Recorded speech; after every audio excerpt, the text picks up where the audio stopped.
Mainit talaga ang usaping West Philippine Sea sa ngayon.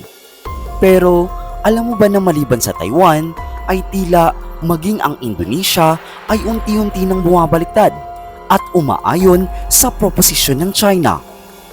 Maring aksidente daw na pinagtibay ng gobyerno ng Indonesia ang malawakang pag-angkin ng China sa soberanya sa mga liblib na bahagi ng West Philippine Sea. At nito lamang ay nilagdaan ng bagong administrasyon ni Pangulong Prabowo Subianto ng Indonesia ang isang Memorandum of Understanding kasamang Beijing para sa pagsasama-samang pag-unlad sa karagatan sa mga lugar na may magkasalungat na mga pag-angkin o overlapping conflict. Ayon sa geografiya, wala naman talagang overlapping na pag-aangkin sa pagitan ng Indonesia at China batay sa UN clause. Ang dalawang bansa ay sobrang layo sa isa't isa, kaya hindi nag-overlap ang kanilang mga UN clause boundaries. Ngunit, gayunpaman, sa ilalim ng kasaysayan ng Nine Dash Line, claim ng China, iginit nito na kontrolado nito ang bahagi ng Exclusive Economic Zone ng Indonesia, kabilang na ang katubigan na umaabot hanggang sa 1,000 milya mula sa mainland ng China.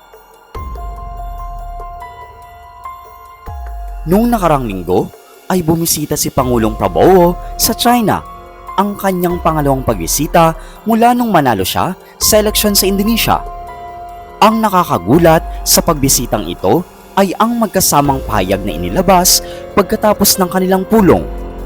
Sa isang mahabang listahan ng mga kasunduan at inisyatibo sa kooperasyon, may isang talata na sumang-ayon sa magkasanib na pag-unlad sa mga lugar sa West Philippine Sea at South China Sea, kung sana'y magkasalungat na pag-angkin ang Beijing at Jakarta. Isang makapangyarihang pahayag ito na nagpapakita ng pagbabagong pananaw ng Indonesia sa issue ng West Philippine Sea sa nakarang mga dekada. Sa pahayag na ito, mukhang ang Indonesia ang kauna-unahang bansang miyembro ng ASEAN na tahasang kinikilala na ang Nine Dash Line ng China, isang set ng mga linya sa mga mapa ng China na kumakatawan daw sa mga pag-aangkin nito sa bahagi ng West Philippine Sea, at sa ganung paraan ang unang bansa ng ASEAN na nahulog sa bitag ng Nine Dash Line ng China. Isang salungat at pagbigla-biglang polisiya ito na delikado para sa Indonesia at sa buong rehiyon kasama na ang Pilipinas. Naglabas ng malabong pahayag ang Indonesian Ministry of Foreign Affairs na nilinaw na hindi pa rin kinikilala ng Indonesia ang Nine Dash Line ng China. Gayunpaman, ito ay sumasalungat sa magkasamang pahayag at inilabas ng isang panig lamang, habang ang magkasamang pahayag ay ginawa ng Indonesia at ng China ng magkasama. Kaya't may posibilidad na ipagpatuloy na ng China ang interpretasyon na ipinahayag sa unang pahayag.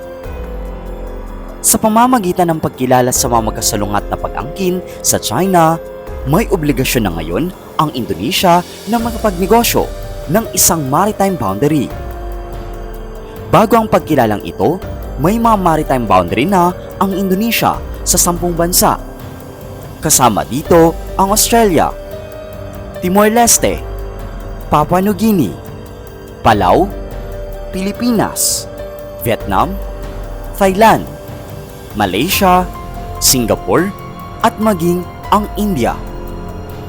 Geographical, ang mga bansang ito ay kalapit talaga ng Indonesia, kaya't ayon sa UN clause, may karapatan ng Indonesia na makapagnegosyo ng isang delimitation ng maritime boundary kung ito man ay para sa kanilang exclusive economic zone, continental shelf, o territorial waters.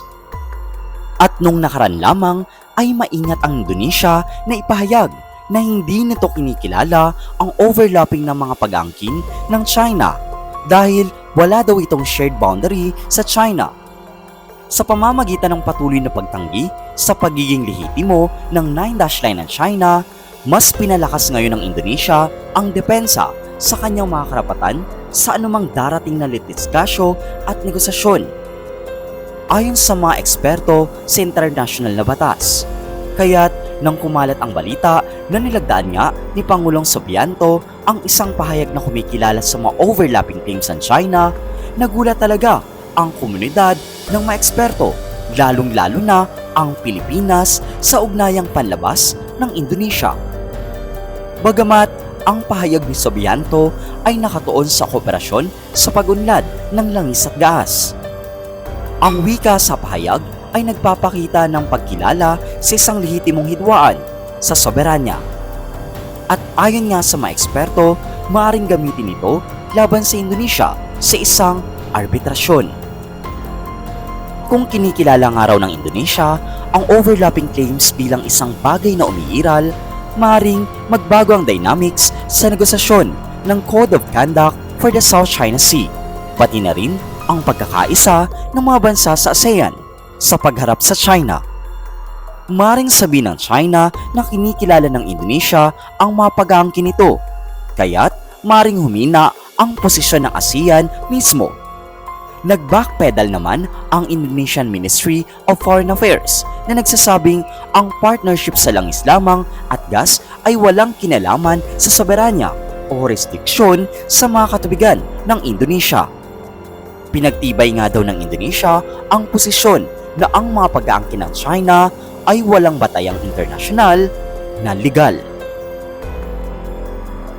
Gayunpaman, pinanatili ng Ministry of Foreign Affairs ng China ang wika ng magkasamang pahayag sa kabila ng huling protesta ng Indonesia. Para sa Chinese Ministry of Foreign Affairs, ang nilakdaang memorandum ay nagpapakita ng layunin ng mga bansa na magsagawa ng magkasamang pag-unlad sa mga magkasalunghat na maritime areas na inaangkin ng dalawang bansa. Ang pag-aangkin ng China sa South China Sea ay sadyang malabo mula noong unang inilikhala noong 1947 at tanging siyam kamakailan ay pinalawak ng 10 ang magaspang na tuldok na bumubuo ng isang korbadong linya ang nagsisilbing batayan.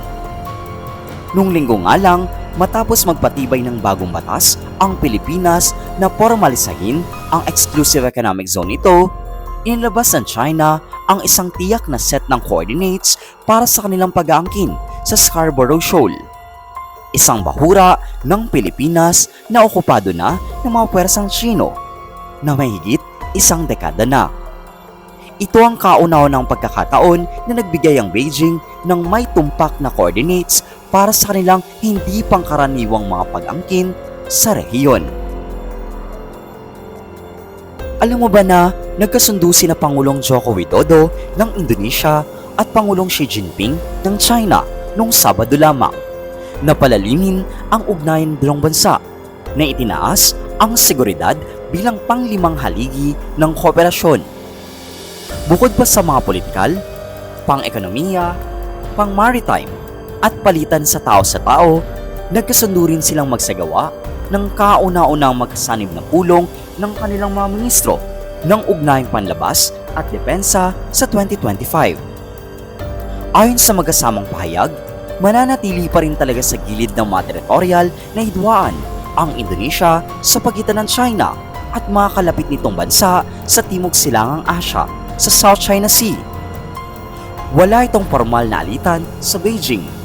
Bagamat sinabi ng Indonesia na ang mga patrol ships nito ay paulit-ulit na pinaalis ang Chinese Coast Guard mula sa isang Indonesian Energy Company vessel na nagsasagawa ng seismic survey mas mababa sa isang buwan na ang nakakalipas.